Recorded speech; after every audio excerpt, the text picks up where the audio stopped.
and welcome to Let's Talk Nutrition. Thanks for tuning in. Glad you could.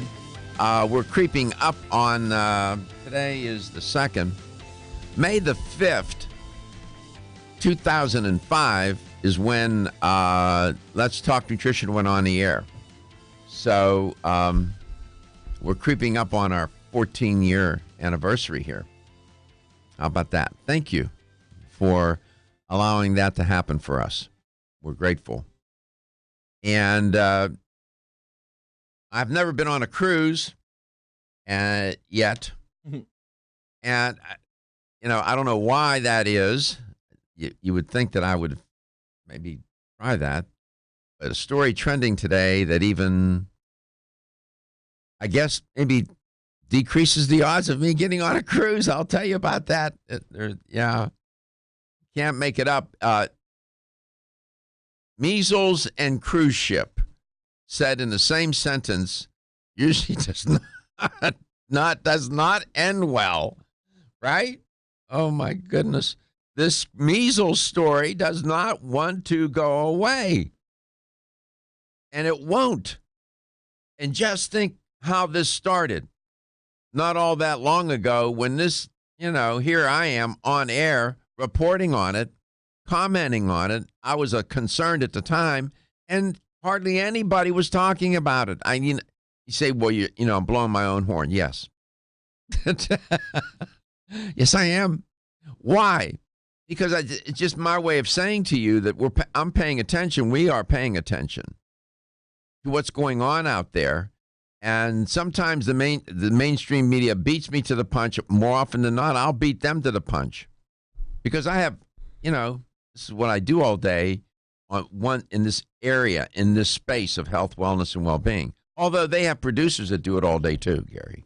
Yeah, but when we started talking about this back in November of last year. Okay. We were kind of like, everybody was pushing, you're against the anti-vaxxers. And it's not that. Yeah, we were anti-vaxxers. Yeah. And it wasn't that. It was the fact that it was just shocking that this disease that could have been controlled has come back. Well, in 2000, they declared it virtually defeated, that it was gone. And I know better. I'm not a virologist. My daughter is. She's the one that has the PhD in virology. I don't. But I know better. I know these viruses. I know just enough to know about viruses and these microorganisms. I never say, we've eradicated. Really? They've been around millennia, man. They're clever. They're not measles is not eradicated, and it's deadly. I'll report on this cruise ship episode now. Your EPA and mine says Roundup weed killer is safe. This is a win for Bayer. It's not, Bayer owns, it used to be, Monsanto. Yeah. I'll report on that as well. The EPA says it's fine. All I can say is listen to this show, watch and listen to this space, listen to me report on the lawsuits. There are thousands of lawsuits in a queue against Bayer relative to the use of Roundup. Now, we'll see what goes on here. The EPA says Roundup weed killer is safe. The EPA is not infallible. They are not the Vatican, where the Pope declares himself to be infallible. And that's fine. He can declare that. I don't know if the EPA can. We'll talk about that too. Gary, I'm going to tell you how you can connect with the show. You may have thoughts and feelings and views and facts about what I explore on this show, what I report on, what I comment on, what we focus on. And I invite you to share it. And even if you disagree with me or a guest, it's okay. Not to worry. Nobody's going to disrespect you. It's not what we do around here. This is not a shock jock show where you slice and dice people. That's not who I am, and that's not what the show's about. Connect. You can reach us at 877-897-8255. It's 877-897-TALK. Dr. Garko's personal email is drgarko@letstalknutrition.com. Follow us, like us on Facebook at Let's Talk Nutrition, on the Instagram at Let's Talk Nutrition, and please subscribe to our YouTube channel at Let's Talk Nutrition, where everything is archived, and we have over 66,000 views now, 1,100 videos. And you can actually, if you see a video you like, leave a comment on there. A lot of people do that. We like that. We do. And, you can send a message to us through Facebook. Just go to messages or your messenger and send us a message. We get them all the time. Our buddy Michael up in Pennsylvania, he does it. Tom, Steven, Mark, everybody. So if you went on a cruise ship, you got quarantined. If you were in California and you went to see the movie Avengers, you also probably, most likely, according to California public health officials, got exposed to measles. California public health officials are warning moviegoers who went to see the Avengers Endgame, which is supposed to be off the chain, by the way, and other films at Orange County Movie Theater last Thursday. They know the day. They may have been exposed to measles by a woman in the audience. Thank you very much, ma'am. We appreciate that. Here's your popcorn, and here's your measles to go with it. The woman attended a midnight screening of the Avengers, which is not, really a moneymaker.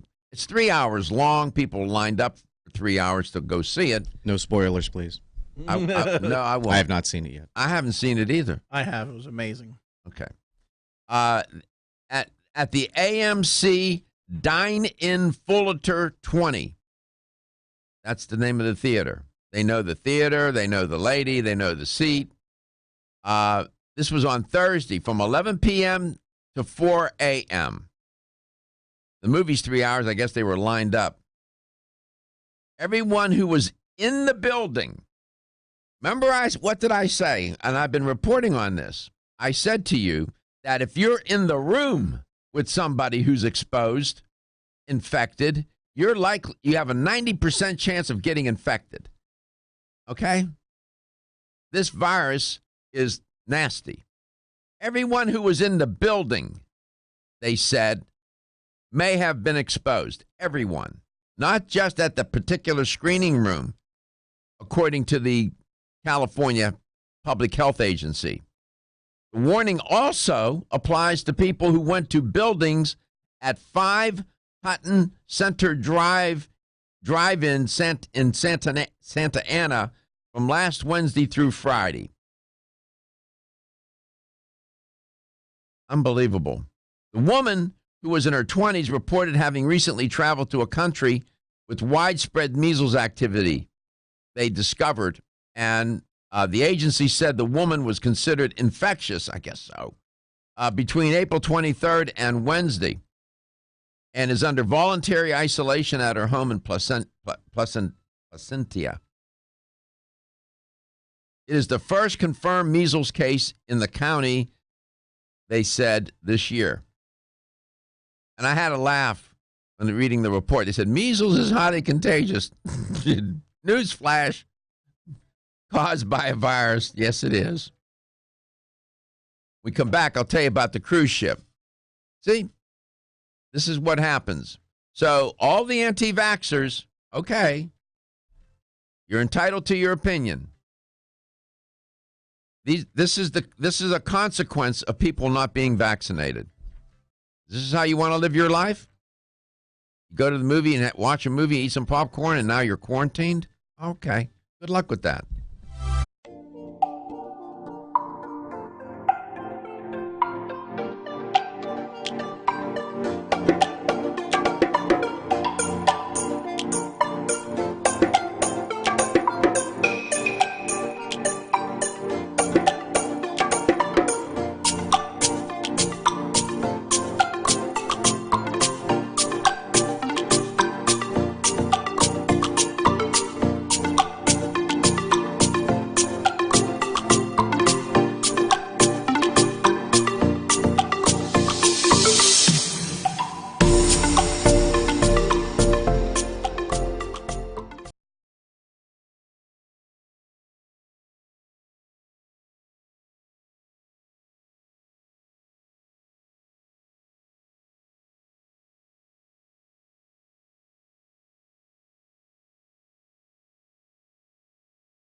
Welcome back to Let's Talk. I didn't realize we were on. I was eating my,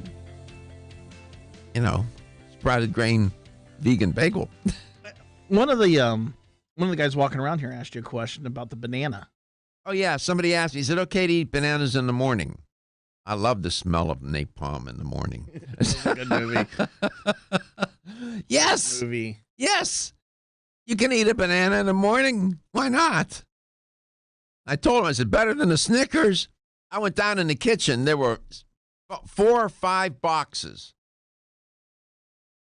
Dozen donuts in each one. Look over here. No donuts here. People were walking by, picking them up, like smelling daisies. We had a caller, Stephen. Please share with the audience what the caller said. Yeah, you were mentioning the Bayer products and, the history with going on with those and the court cases and all that kind of stuff. Roundup? Used to be Roundup and it's still called Roundup, but it's not Monsanto, it's Bayer. It's Bayer now. And he had looked on the package and he said that it said it would kill bugs up to a year, but you were able to eat whatever it was sprayed on within 20 days. And he basically said, I'm not going to use it. Good for him. Because it just doesn't make sense or add up. Why would you eat something that's killing something? I'm in reading Michael Pollan's book, Omnivore's Dilemma. He discusses this to some extent in the industrial food chain, the pesticides that they use. Some of the pesticides are so dangerous that after they're sprayed, no one is allowed to go into the fields for days, if not weeks. That's how dangerous these pesticides are.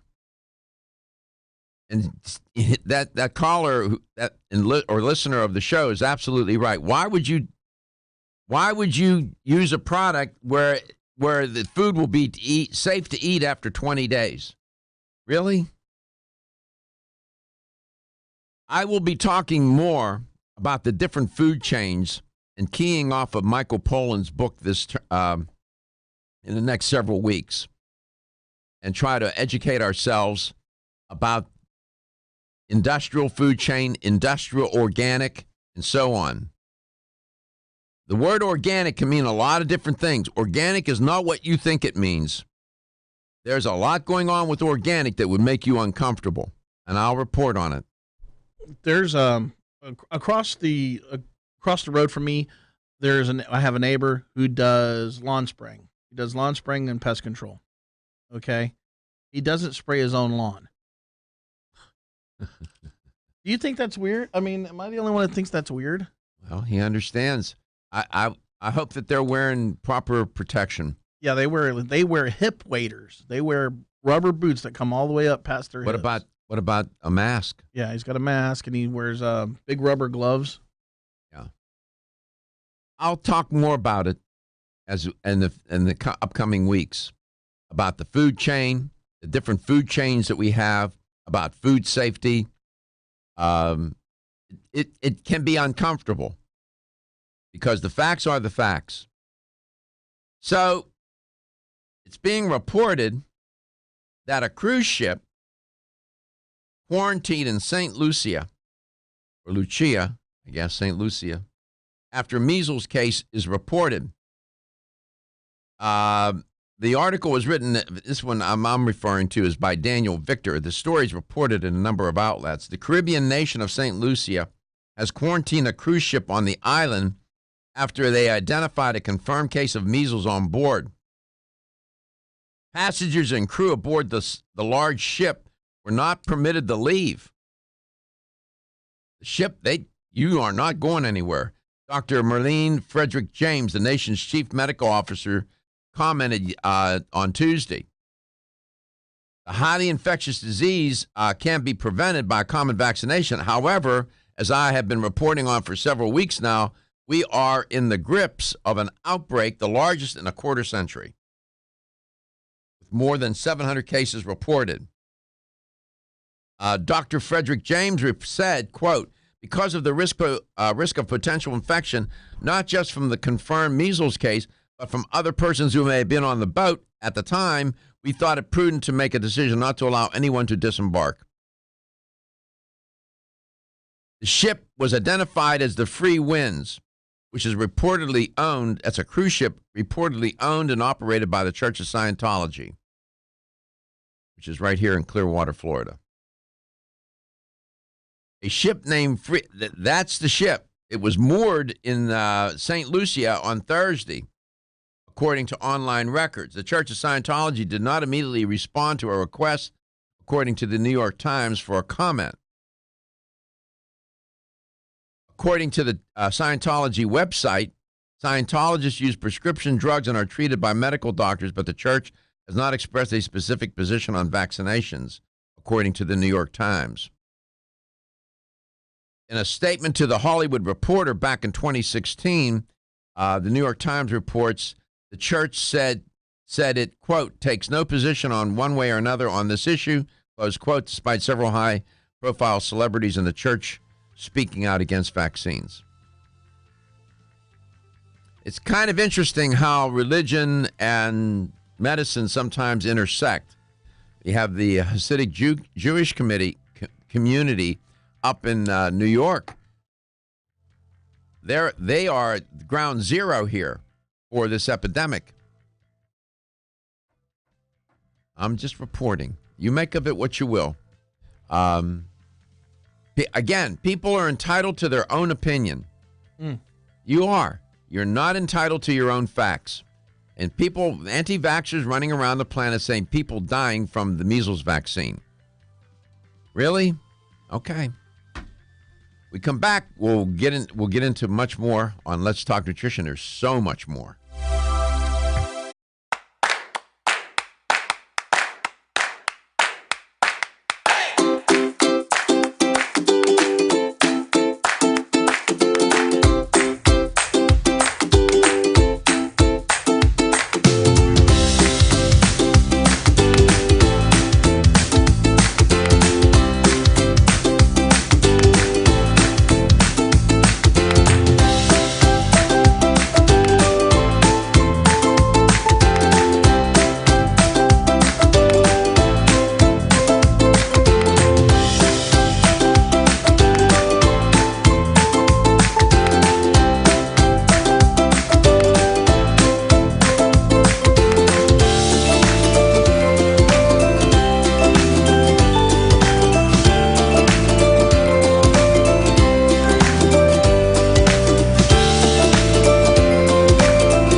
keeps spreading. No pun intended. Welcome back. Welcome to Let's Talk Nutrition. Let's go to Westchester, New York. It turns out that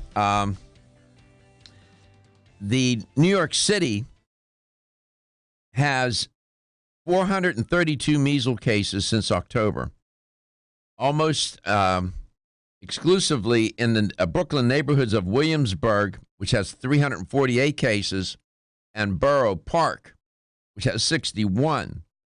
The Rockland County, which is a northern suburb, has reported more than 200 cases.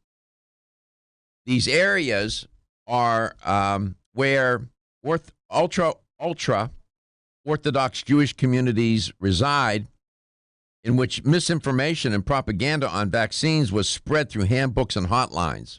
And with that, I'll go to Westchester, New York. Oh, I'm sorry, Westchester, Pennsylvania. Beg your pardon. There's a Westchester, New York, too. Hank, welcome to the show. Morning. Yeah, I'm closer to the Valley Forge than I am to New York City. Yeah, how you doing? How you doing? I'm all right, thank you. How are you today? I'm good. Don't tell me you have the measles, please. No. As a matter of fact, I wish I had banana instead of scrapple for breakfast, though. Doc, I'm going to ask you for a little bit of education from a reminder. Yeah. I'm closer to 60 than I am to 6 years old, and so a lot of the things I learned in high school, junior high school, about biological sciences has left me, and as well as some of the history I learned while in college. Number one, about the main question I want to ask is, what is the measles and the mumps? But I'd like to go back and ask you if you can remember in your scientific education, blending it with history, wasn't there a development of vaccines? I think it was for pox, was smallpox, yes, or cowpox. Yes. In the late 18th century, that was actually the inoculations were given up in New England at one point at the end of the 18th century. Wow, that's new. That I don't know. But let me get to your first part. Okay. There's a vaccine right now, Hank. It's called MMR. It's for measles, mumps, and rubella. Right. It's a three in one shot, so to speak, and it's recommended for all children. Okay. It protects against these three potentially serious viruses and the infections that result. It's a two-part vaccination, it turns out. And in most states, you have to provide evidence or proof that your children were inoculated with the vaccine. If you're an adult who has not had the vaccination or the disease, or any of those diseases, meaning you don't have any antibodies, you may need the MMR shot as well. Okay? Now, measles is a respiratory disease, and again, caused by a virus. It's been around for a long time. I gave a history of it the other day. It has a provocative and interesting history. It does have, Hank, life-threatening complications. Before the vaccine, people died by the hundreds and thousands annually from measles. And that wasn't all that long ago. It is, the CDC calls it, and I'm quoting the CDC, quote, the most deadly of all childhood rash, fever, illnesses, close quote. And it is. It spreads so easily. I just reported, Hank, on a movie theater in California. They wanted a quarantine or made everybody in the entire building, not just in the theater itself. That's how contagious this thing is. It's outrageous. You can be in a room with somebody, as I've said, and you have a 9 out of 10 chance of getting infected just being in the room. Mumps is also a respiratory disease caused by a virus, and it can have life-threatening complications as well. I don't know. The rubella. I mean, I had the measles, I had the mumps, and if my memory serves me, rubella is isn't rubella another name for German measles? As far as I know, yes. There's a big epidemic of rubella back in '64. Okay. My memory. I had all three of those as a kid. Did you have any of those? No, I had the vaccines, actually. I was born in 1960, so the vaccines. Oh. I'm one of those guys that has a mark on his left shoulder. Me too. Yeah. I remember so well. I was in third grade. I was either in third grade or fourth grade. And they came and they vaccinated us. And I remember all the kids lined up and they took a needle and they were jabbing it in your arm. You developed a scab and all that. Rubella is contagious as well. It is. I'm right. I just pulled up the CDC site. It is known as the German measles. It can cause miscarriage, birth defects in a developing baby if a woman is infected, obviously when she's pregnant. And the best protection against rubella is the MMR vaccine. I don't know. I don't know where you come down on vaccines. I don't know if you're concerned about them. If they, the anti-vaxxers say that the vaccines are more deadly than the virus. That's just not true. I agree with you. I'm not a medical scientist by any means, by no means. But from everything I've been educated in, from the days when I was in school, high school, junior high school, the vaccines are the best thing that could ever happen for us. Case in point, the little girl who lived across the street from me was born deaf because her mother was exposed to German measles in '64. I'll be darned. See? Because of that, I'd swear by them if I were to swear a man. Well, I often say, if we were to eliminate vaccines, all vaccines tomorrow, they were outlawed. I pose this question: would we be better off, or would we be worse off? And people can answer that question for themselves. Go do the research. In the 9th century, a Persian physician philosopher, I reported on this the other day, published one of the first written accounts of measles disease. And then Francis Home was a Scottish physician. He demonstrated in the 1800s that measles was caused by an infectious agent in the blood of patients. So this has been around a long time. Thank you for your call, Hank. We always appreciate you.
and watch Let's Talk Nutrition who take sleep medications.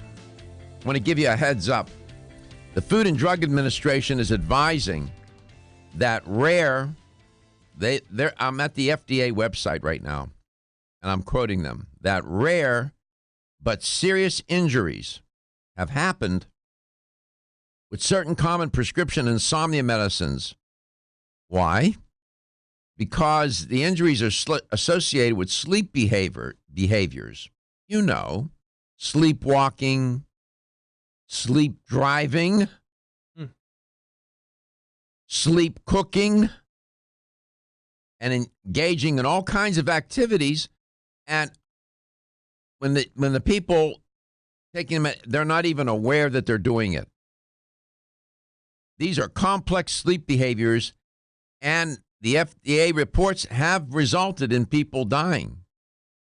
These behaviors would be more common with Lunesta, which the generic name is Piclone,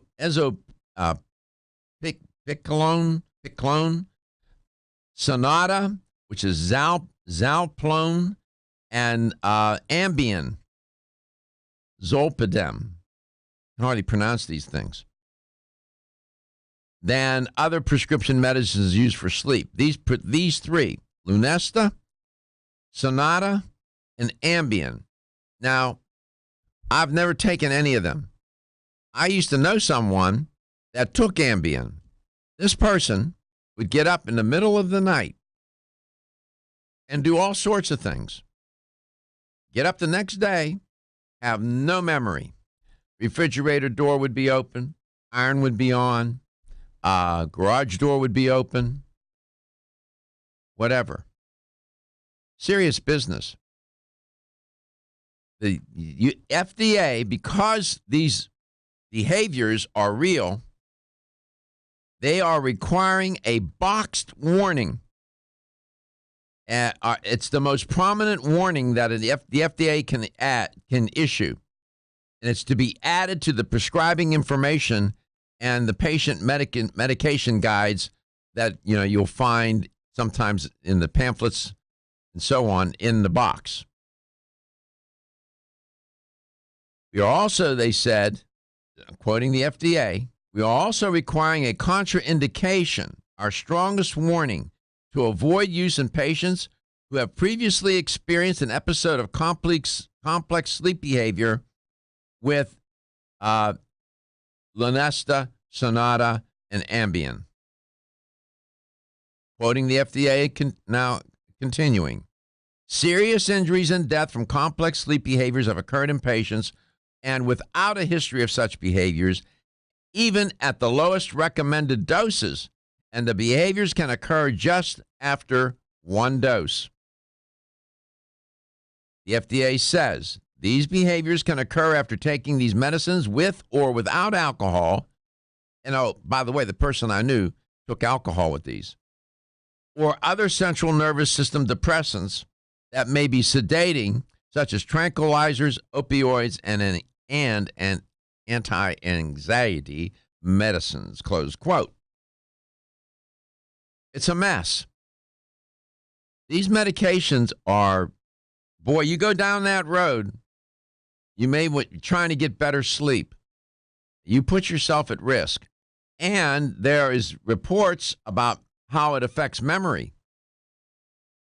With Ambien, there's some anecdotal evidence. I am not sure about any scientific evidence to support it, but there is anecdotal evidence where people say, I've taken it, and my memory, I'm not remembering well. These medications that I mentioned are used to treat insomnia. Well, you may end up with a far more complicated and far more dangerous situation than insomnia. I wanted to give you a heads up. You may contact the show anytime you want. 877-897-8255. That's 877-897-TALK. Your doctor is not supposed to give you those medications if you have previous history of complex sleep behaviors. That he or she should not write that script. I'm just saying. Now, somebody's going to be all over that saying, well, I haven't. You have, you can take them at your own peril. We offer and talk about on the show a lot of information and insight into sleep, what sleep is all about. It's the architecture of sleep, things that you can eat, things that you should not eat or drink, supplements that you can take, lifestyle behaviors that you can engage in. If you go to our library of information, Gary, where could they find it all? You can go to letstalknutrition.com, and under articles, everything's posted there. And what about the videos? The videos are under videos, and then you can go to YouTube and subscribe to that YouTube channel. Audio is found on a link at the website, of LTN website called Show Schedule. Those are MP3 files. Yes. They can be downloaded. Yes, but you can also have Alexa play Let's Talk Nutrition on iHeartMedia app. Yep. So we're everywhere. I mean, podcasting, video casting, streaming. Isn't casting what they do when they fish? Yes. Right? Fly casting? Yes. Yeah. There's so much with every, it's almost this principle, with every gain there's a loss, with every loss there's a gain. You notice on the show, I don't attack pharmaceutical companies. I don't attack doctors. I don't do that. It doesn't mean to say that I won't report on when physicians do the wrong thing or pharmaceutical companies do the wrong thing, or when drugs are dangerous. I'll give you the same question I had relative to vaccines. If we were to eliminate all prescription medications tomorrow, would we be better off or would we be worse off? Some of these medications are very dangerous, as many of you know. The statistics on people dying, I was going to report on that the other day. Every year from medications, either overdose, underdose, whatever, is astounding. Astounding. I don't want to give the exact number because I don't have the exact figures in front of me. It's in the tens of thousands. So, but that being said, many people, maybe even more, would die without medications. Quality of life would be highly impaired, highly affected. Come back. We're going to try to find our guest. We're on the hunt. You're listening to Let's Talk Nutrition, coast to coast and globally.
That's why we do the show, because we care about and love you, right? For sure. Thanks for stopping by today. We're so glad you can do that to listen to the show. And what do we know? Over 60 markets? About that, yep. 63, 60. We just added a new station, didn't we? We did. As of yesterday. I'm got to stay on top of you, brother. I know. As of yesterday, it's KTOX in Needles, California. Needles. Yep, they reach California, Nevada, and Arizona. They are 1340 AM and 104.1 FM. I'm familiar with Needles, California. You know where Needles is at? No, but don't stick me with a joke. Look it up. Check it out. Look up Needles. Okay. And share with us where it is, and then Needles, California.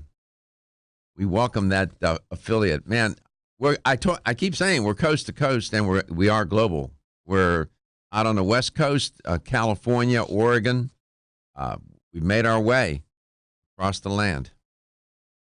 It's up by the Mojave Desert. Yeah. Thank you very much. I was going to say, you talk about pins and needles with the heat, brother.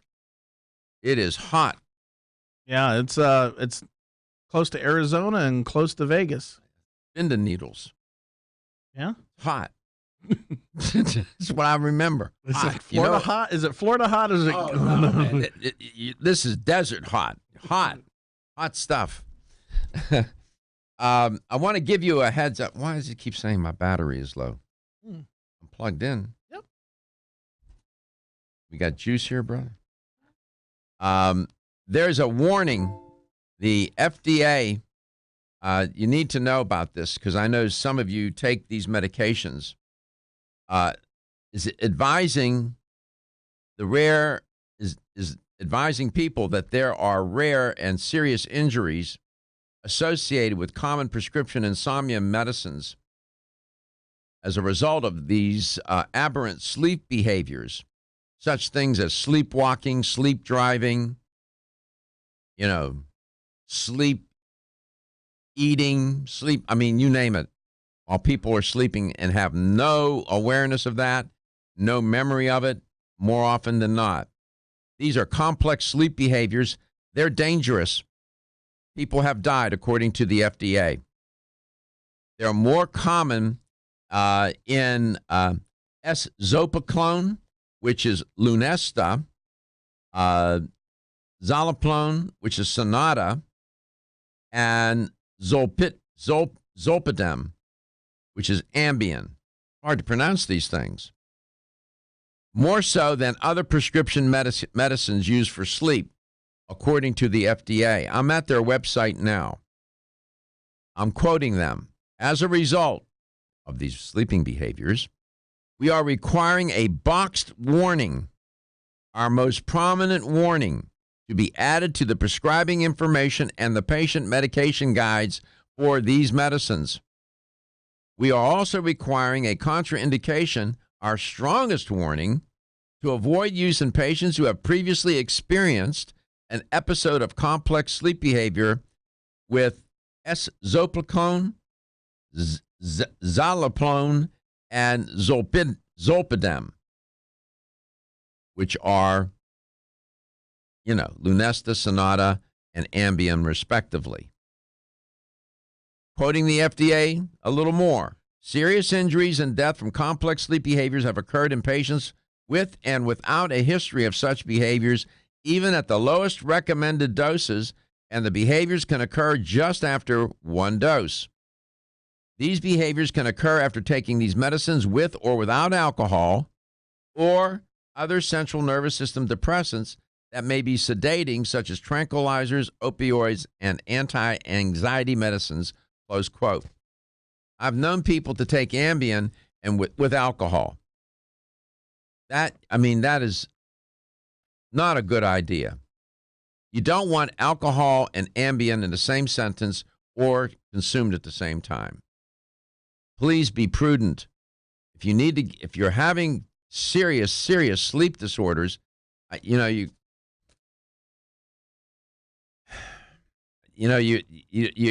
can get at your wit's end. And you're saying, well, a supplement won't do it. That's not necessarily true. Some of these herbal supplements, some supplements with their particular combination of ingredients and compounds can be very effective. I've talked about them on the show. All this is archived on our website, on video and on audio. You can find it at letstalknutrition.com. Audio under show schedule, videos, some videos on the website and others on YouTube. My guest is Dominique Ostrander. She's an educator for Jarrow Formulas. Going to bring her on right away. Dominique, welcome to the show. It's great to have you on. Good morning. Hi. Pleasure to be here. Good. Glad that you can be here. Do you take any of those medications? Never. Never. Do you know anybody that does? Yeah, in fact, without giving away. No, don't do who they that. are. Don't do that. No, I won't do that. But I will say that this person woke up in the middle of the night, and I mean, we're going back many years ago, and this was on Ambien, and had 2 beers and a half-gallon of ice cream and no recollection. Yeah. People Found the evidence in the kitchen garbage the next day. Yeah. I just reported on that. I knew somebody that did the same kind of thing. And people will engage in all kind of behaviors, intimate behaviors, if you follow my drift, and have no recollection of it. Mm-hmm. None. That's bizarre. I mean, that is truly bizarre. So you might, whoever you know, that anybody listening or watching today, if you know anybody taking these medications, please give them a heads up.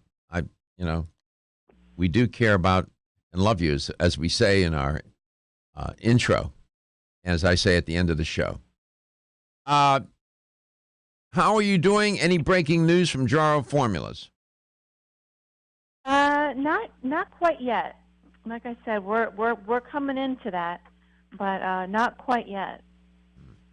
No breaking news. But what Jarrow is working very hard to set the record straight on so many misleading and then even beyond misleading lies that are surrounding the probiotic industry. How's he? By the way, how is Jarrow doing? It's a shame. Jarrow is great. He's inundated with a bunch of. I was probably maybe bordering on overwhelmed. Really, our home office, everything, because we're going through a huge expansion, and we're growing leaps and bounds, and so it's coming with some growing pains. Jarrow's been around how many decades?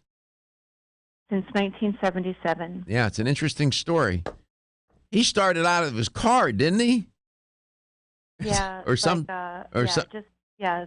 Small store in LA, like really tiny. It wasn't even a storefront, I don't think. They were delivering, I think they were delivering probiotics, if I remember the story correctly. He's been involved with probiotics since the inception of this company, I dare say. And it's interesting. He started testing them early on. Yeah. Because a lot of the companies at that time were saying that they were, lactobacillus, whatever, and then he'd have it tested, and there's no lactobacillus. And, certain companies saying they were bifida, no bifida. And then when the multi-strain probiotics were starting to become known as having health benefits, Jarrow was like, okay, well, we're going to make and manufacture the first multi-strain probiotic, which we did in 1986. Again, with labeled proven integrity. Well, I'm not going to let you get away from me today. You alluded to lies, misleading statements, falsehoods, and other alternative facts that are out there regarding probiotics. We'll see what's on your mind about that. I know that Jarrow Formula is on the forefront of making it right. We'll get to it.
several years, the lexicon for healthy eating certainly has changed. You almost now need a, I was going to say dictionary, reference guide,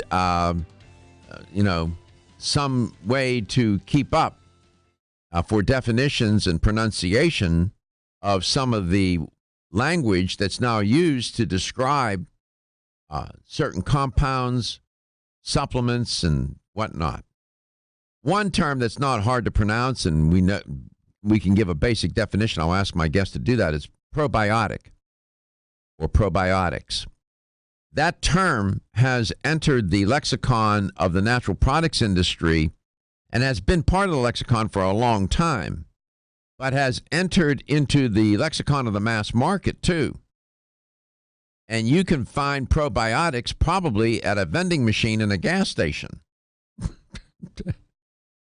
I'm exaggerating to make a point.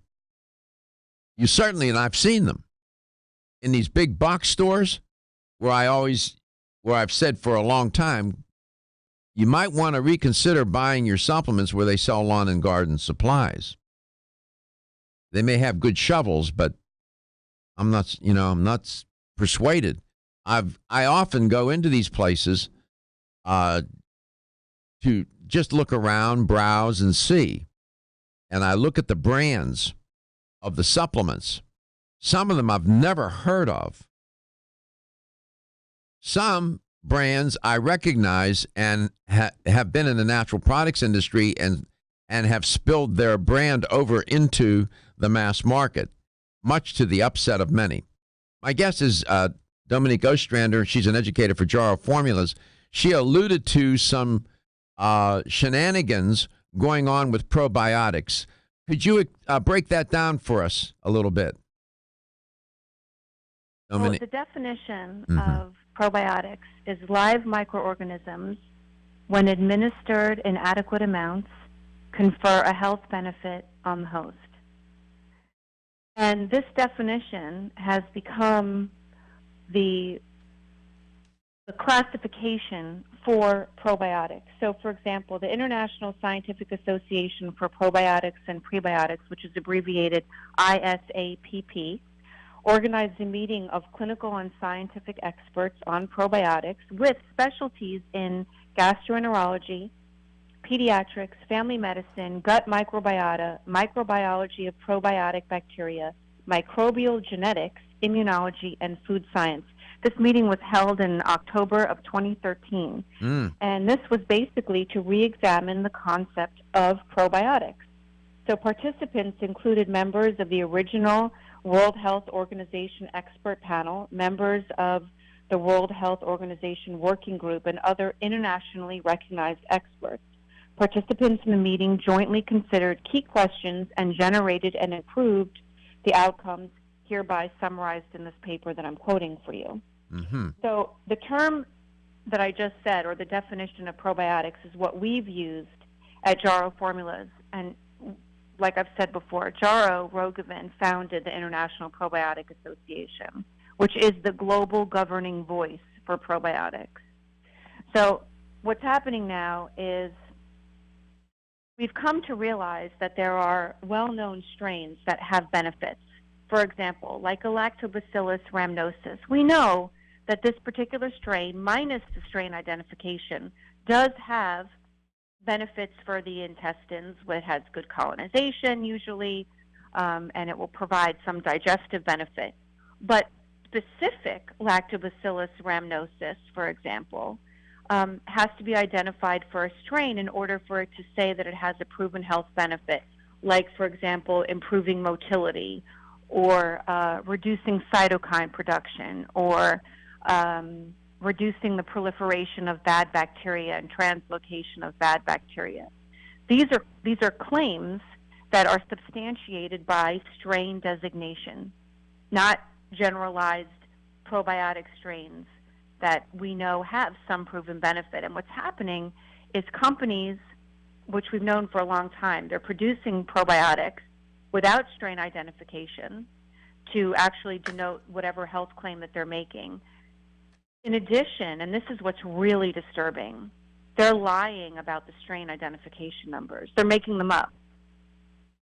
Okay, let Literally, me. Okay, falsifying. all right, good. All right, let's hold.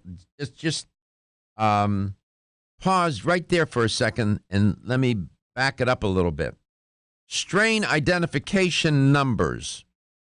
Okay, from where a strain identification? Could you just put a little spotlight on that? What do we mean by that? I mean, so for example, right, okay, and I'll explain. So we have something in probiotics called your genera, then your species, and then your specific strain identification number. So for example, the genus would be a lactobacillus or a bifida. The species would be, and I'm giving you examples, these are not all the species, obviously. I understand. As an example, would be plantarum or rhamnosus. And then a strain identification number would be LP115, 299V, LBV96. Who issues those strain numbers? If you know. That's a really good question. So the companies that are in the business of cultivating these strains and making these strains with the proven health benefits being clinically tested in those environments. I see. Okay, this is so good. In other words, okay, so hold. lactobacillus.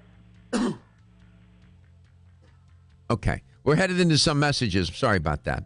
We're headed into some messages. When we come back, we're going to break this down. You can see, as I said, the lexicon of probiotic, that term, probiotics, has entered the conversation as part of the lexicon in talking about dietary supplements, digestive health. The concept, intuitively makes sense to people. Oh, these are microorganisms. They're good for my gut, and I'll take them. Well, it's a little more complicated than that. We'll try to break it out. Don't be stressed out or anxious. Take hemp.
Welcome back. Welcome to Let's Talk Nutrition. We're coast to coast, and we are global. We've been adding affiliates, WMXI in Laurel, Mississippi, and KTOX.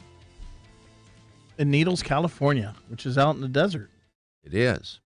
Gordon was looking those up for me. We were looking on Radio Locator. Those are nice communities, and we're grateful. Thank you for allowing us to come into your community, and we're trying to get wherever we can. So we are coast to coast. We're up in Oregon too. Nice places there. Yes, we're going. I mean, with the with KTOX, we go almost all the way to Henderson, Nevada now from there in Needles, California.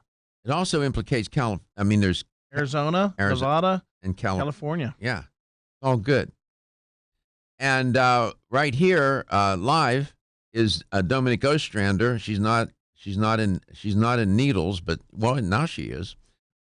Welcome back to the show. So we're trying to understand this notion of probiotics in a more granular sense, Dominique, and I appreciate you helping us with this. So strain identification numbers. You have genera, species, and strain identification number. And you say that there's a little bit of, how can I put this? Dishonesty associated with these products and strain identification numbers. What's going on there? So, for example, you can go, we like PubMed, and consumers should look at PubMed also. So there are well-known probiotic strains, like I was saying. So, for example, in food, we have Bifidobacterium adolescentis, animalis, Bifidum breve, longum, Lactobacillus acidophilus, Cassii plementum, Gasterii, Johnsoni, Paracasei, Plantarum, Rhamnosus, and Salivaris. Those are general probiotic strains that we know in 1 × 10 CFUs, which stands for colony-forming units, are beneficial. Those can be added to food, and they can say there's live active or there's probiotic strains contains probiotic strains, but there's not a specific health benefit that's going to be claimed with that because they're general probiotic strains, again, minus the strain identification number. So, for example, there is a Rhamnosus or a Plantarum listed in there. But, for example, Jarrow Formulas makes a probiotic called Ideal Bowel Support, which is a Lactobacillus plantarum 299V. And 299V has extensive studies for IBS with hypomotility, which is IBS with constipation. So it's not just any Plantarum strain, it's the 299V strain. And that's the difference. So if you wanted something to increase motility, for example, to reduce cytokine production, that also has anti-adherence benefits, meaning that in the presence of other deleterious bacteria or parasites or fungal infections, viral infections, that will have anti-adherence benefits. Those are claims that 299V can make because it's been clinically studied extensively in those patient populations to increase motility and also, and this is what's really profound in IBS patients, to desensitize pain pathways. Any old Lactobacillus plantarum can't do that. 299V can. And that's the difference. How in the devil is a consumer going to sort this out? Well, they're going to buy probiotics from reputable companies that are not trying to reinvent the wheel. That would be step one, right? That's step one, absolutely. And, advertising and marketing is not effective probiotics. That has nothing to do with it. It means they're great marketers like you and I have talked about, but it doesn't mean they're actually producing great products. And at Jarrow and with the IPA and the ISAPP, we believe that more is not better. And all these different strains that companies are putting together, they're putting 60 strains in one probiotic with no idea if these strains actually like each other, if they play well together, so to speak. In other words, you could end up with the Hatfields and the McCoys That's right. Right? But more than anything, Dr. Garko, what's really, really scary is the fact that the companies like that are actually exacerbating our epidemic resistance to antibiotics. Because they're not understanding that these particular strains that they're using that haven't really been extensively studied have the possibility to actually transfer their genetic material, not just to the progeny, but to transfer it across.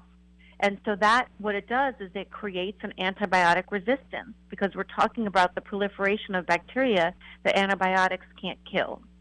So again, that's the downside of probiotics if you're not aware of what you're doing and what you're taking, and if you're just producing probiotics just like that because you're in it for the money. You're not in it for the science. Yeah. You're not in it for the consumer. That's right. You're not in it for the consumer. Let's go to Tampa, Florida. Bill, welcome to the show. You wanted to mention or talk about yeast? Yes. First of all, I'd like to thank Dominique for that insight, because it's really gotten to the point where I'm frightened when I see Phillips and Schiff and all these companies coming out with these things that are sold in Walgreens, and they've never been in the probiotic business before. And they're telling people that you can take multiple different brands of probiotics, and as many as you want, more the merrier. And it's just not the case, like you said. It could even be, who knows what we're starting in the biome, what kind of village we're producing. But my specific question to you is and I love Jarrow formula, by the way. I often recommend the one that first came out in the orange box. It's EPS. the least expensive, EPS. and I get that.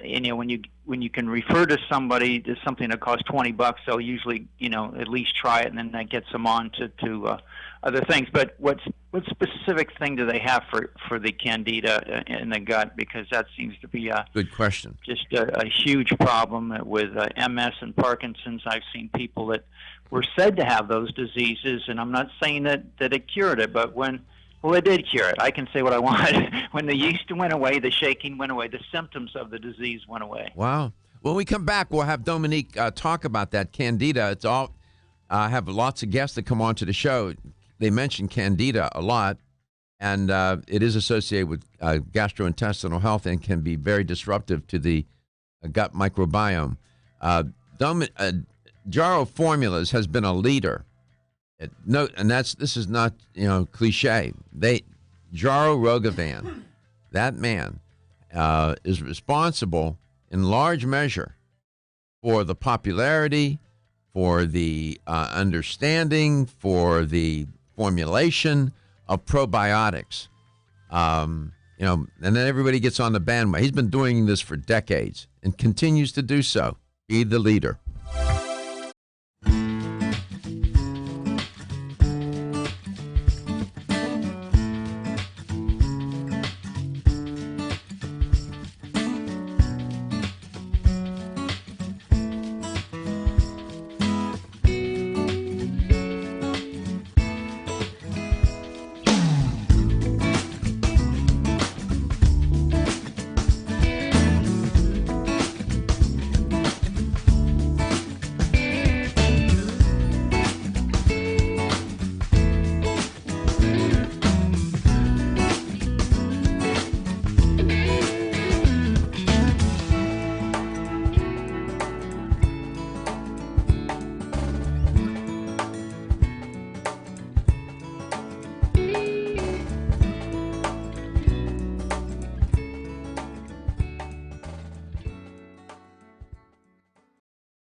Here's the LTN health question of the day, keying off of Bill's call.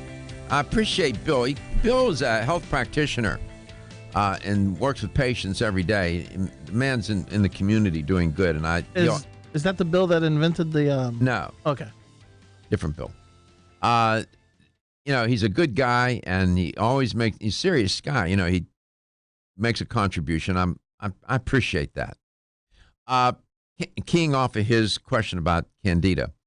Candidiasis is a fungal infection that's caused by yeasts that belong to the genus Candida. Okay, that's the general category, Candida. Some of the hundreds of Candida species can cause infection in humans. The most common species is Candida albicans. That's what most people know. And they think there's only one Candida. It's like the Joneses. There's lots of Joneses. but they're different they're different people, so to speak. Candida normally is inside the human body. Here's the question. Where will you find Candida living in the human body? Will you find it in the mouth, in the throat, in the gut, in the vagina, or all of the above? Where will you find Candida normally living inside a human body? The mouth, the throat, the gut, the vagina, or all of the above? Do you have the right answer? You want a $25 supplement gift card? You can go to your favorite health store and get some Jarrow Serious and Real Jarrow probiotics. 877-897-8255. That's 877-897-TALK. Where does Candida live in the body, human body? The mouth, the throat, the gut, the vagina, or all of the above? I'll give you a hint.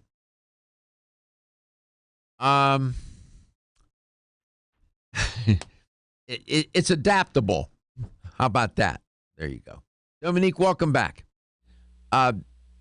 So pick up where we were. Mm-hmm. Wherever you want to go. Okay, so as far as a specific, we have not formulated a probiotic specifically for Candida in the gut. What would you do? What would you do if you what if you were diagnosed with Candida albicans? What would you do? Well, I would eliminate sugar for one thing. Okay, so the thing is that there are Jarrow actually makes many well-substantiated probiotics that would probably be beneficial for somebody that's suffering Candida in the gut. Even the Ajarodophilus, it depends on what other health issues they have. How about would Lactobacillus rhamnosus be helpful? The R0011, yes. Okay. That specific strain, because that's a unique high producer of polysaccharides. So I would again look for R0011 if we're looking for a Lactobacillus rhamnosus for something with Candida. The other particular strains that come to mind is the Lactobacillus acidophilus LA14, because the LA14 actually helps ferment 15 different carbohydrates into lactic acid. I see. So I would look for that particular strain. I would also look for a Bifidobacterium lactis BL04.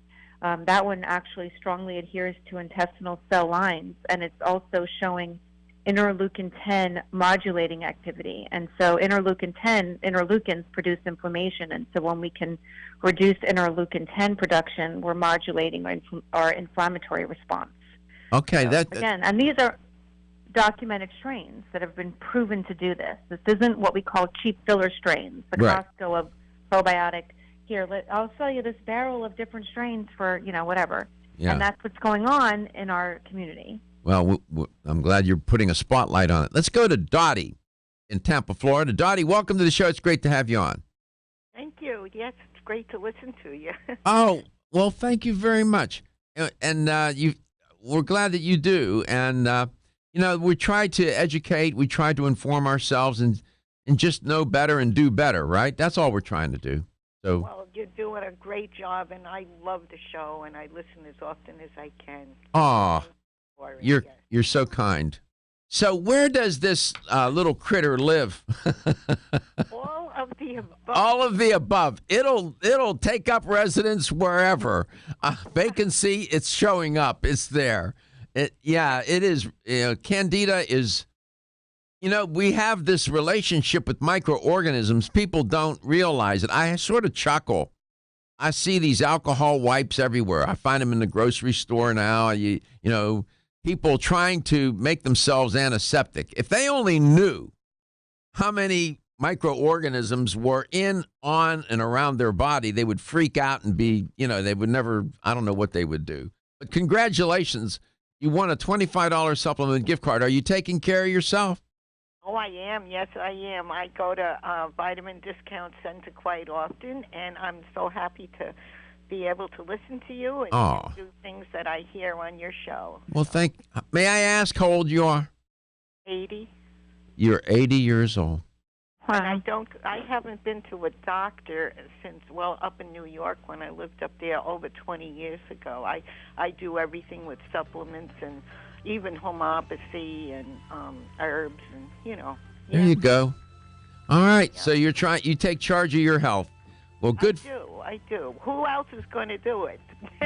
Yeah, there is no maid for your health, right? You got to do it.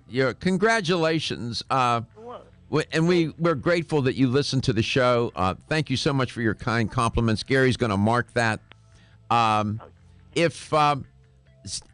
Would you object if we used your voice? If you're not objecting to that, Stephen can get some information from you. We would contact you and ask you if we could use this clip. We're trying to put together some clips of people talking about the show. So if you're inclined to do that, Stephen will get your name, phone number, and address, and Gary will contact you and try to get you to sign a release so we can put you into a little promo that we want to put together. Okay? Oh, that'd be fine. Sure. All right. Stephen will get that from you. God bless you. Thank you so much. Dominique, thank you for being willing to come on and talk about. This is not so easy to explain and describe, but the first step that Dominique gave, the best advice, buy Jarrow Formula Probiotics. That makes it easy. Sold in fine health stores everywhere. Your health is your wealth. We love you.